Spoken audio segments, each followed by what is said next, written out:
Parusang kamatayan sa mga taga-gobyerno na nahatulan ng sandigang bayan ng plunder o pandarambong at malversation of public funds sinusulong sa Kamara. Hindi kaya maubos ng mga taga-gobyerno. Milky Rigunan, Manang Milky, magandang umaga. Manang Milky.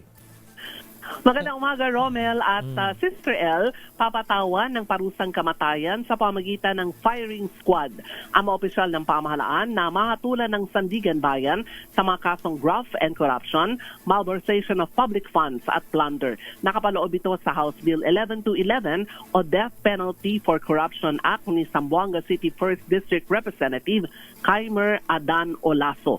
Kapag naisabatas, nasa bill ni Olaso, nasaklaw ng parusa ang lahat ng mga public officials mula sa Pangulo ng Bansa hanggang sa mga opisyal ng barangay. Hindi rin ligtas sa parusang firing squad ang iba pang mga nasa executive, legislative at executive branch ng gobyerno, constitutional commissions, GOCCs, pati mga opisyal ng AFP at PNP. Ang kay Olaso, titiyakin na merong safeguards sa bill para hindi maabuso, pagtiyak sa due process at ang hatol ay maaring iakyat sa Korte Suprema para ma-review at papayagan ng mga akusado na gamitin ang lahat ng legal remedies. Paliwanag ni Olaso, ang korupsyon ay nanatiling isa sa pinakamatinding banta sa social, economic at political development ng Pilipinas. Sa kabilaan niya ng maraming mga batas, nagpapatuloy pa rin ang mga katiwalian, maling paggamit ng pondo at pagtataksil sa tiwala ng publiko. Kung may sasabatas ang panukala, malakas na mensahe ito ng Kongreso sa pagpapahalaga sa accountability at hindi pagkonsinti sa katiwalian. Ako si Milky Rigunan, nagulat para sa DCRH, una sa Pilipinas, una sa Pilipino. Manang Milky. Yes, Romel. Manang Milky, in other words, in other words, pinababalik ni Congressman yung parusang kamatayan para sa mga kasong plunder. Totoo yan. Maganda yung bill. Maganda pero yung bill. Mahabang proseso ito. Tama. Unang-una, pag sinabi niyang ibabalik yung parusang kamatayan through firing squad, yun ang gusto niya execution eh. So, ibig sabihin, aamyandahan yung konstitusyon. Diba? Tama. At pangalawa, pagdating sa Sandigan Bayan, ako napakatagal nung kumbaga ay hatol nila. Diba maraming makinukover si Val Gonzales sa Sandigan Bayan, na halos yung ibang hinatulan o kaya inakusahan ng corruption ay namatay na sa kalalabas yung resulta ng hatol ng Sandigan Bayan. So, nung binabasa ko tong bill na to, nakita ko ang pinaka-problema dito yung Sandigan Bayan pa lamang. Kasi doon, kumbaga ay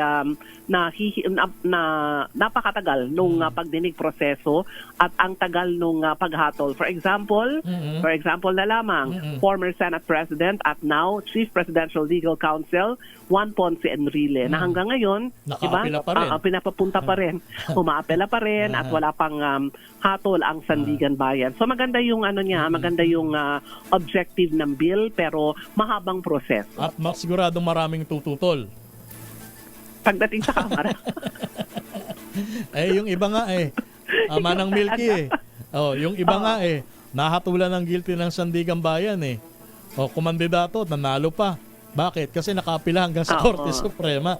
Oo. Ang katwiran diba? nila, okay, sasabihin ng kalaban, yung halimbawa, pagdating dun sa kampanya, di ba, sasabihin ng kalaban, ayun, may kasong plunder yan. Ang sagot naman niya, wala pa namang hatol So, pwede pa siyang kumandidato. Yun ang answer. Ang tingin ko dito, ang pinaka-problema dito yung Sandigan Bayan. Bakit nga ba hindi maipasa yung mga ganyang batas? Siguro pagka ikinonsider dyan, Manang Milky, ako naniniwala, halimbawa bigyan ng konsiderasyon niya yung pagpapataw ng death penalty sa mga kasong may kinalaman sa pandarambong o plunder. Kahit pa paano, maraming matatakot. Maraming matatakot Hindi ba? Patatakot. Ang lupit, firing squad. Tapos, gusto niya. firing at the same squad time, pa.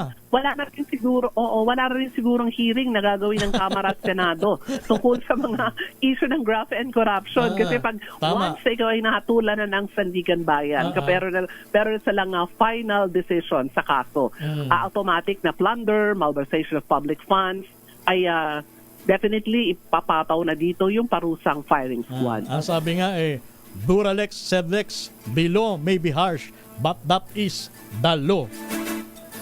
Hindi ba? Malupit ang batas. Malupit ang batas, pero yan ang batas. Ang problema, ang batas sa Pilipinas ay butas-butas. Maraming salamat, Manang Milky Regunan. Magandang umaga, Romel. Si Milk Sigurana Nagulat para sa DCRH, una sa Pilipinas, una sa Pilipino.